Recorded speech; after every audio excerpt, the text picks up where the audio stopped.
সোনারপুরের লাঙ্গলবেড়িয়া থেকে উদ্ধার আগ্নেয়াস্ত্র, 3টি শট ও একটি লং আর্মস উদ্ধার। এছাড়া উদ্ধার হয়েছে 8 রাউন্ড কার্তুজ। ঘটনায় 3 জন গ্রেফতার। তাদের বুধবার বারুইপুর মহকুমা আদালতে পেশ করা হয়। ধৃতদের বিরুদ্ধে আর্মস অ্যাক্টে মামলা রুজু করেছে পুলিশ। সোনারপুর থানার পুলিশ গোপন সূত্রে খবর পেয়ে রবিবার রাতে বিক্রম বাসীকে গ্রেফতার করে। তার কাছ থেকে একটি ওয়ান শাটার উদ্ধার করা হয়েছে। এর আগেও আর্মস সহ তাকে 2015 সালে গ্রেফতার করা হয়েছিল। তাকে জিজ্ঞাসাবাদ করে লাঙ্গলবেড়িয়া থেকে অনুপ বিশ্বাস ওরফে পকাই ও হেমন্ত বাসী ওরফে স্নেক নামে আরও দুজনকে গ্রেফতার করা হয়।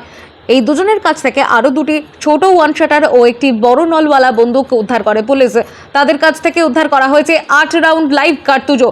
বছর 3 আগে বিষ্ণুপুরের কুখ্যাত দুষ্কৃতী সাধনের কাছ থেকে তারা এই আগ্নেয়াস্ত্র কিনেছিল বলেই জানা গিয়েছে। তবে এদের বিরুদ্ধে পুরনো ক্রাইম রেকর্ড নেই। তবে এই আগ্নেয়াস্ত্র নিয়ে তারা ভয় দেখিয়ে তোলাবাজির কাজ করত বলেই জানা গিয়েছে। ধৃতদের আদালতে তোলা হলে নিজেদের হেফাজতে নেওয়ার আবেদন জানায় পুলিশ।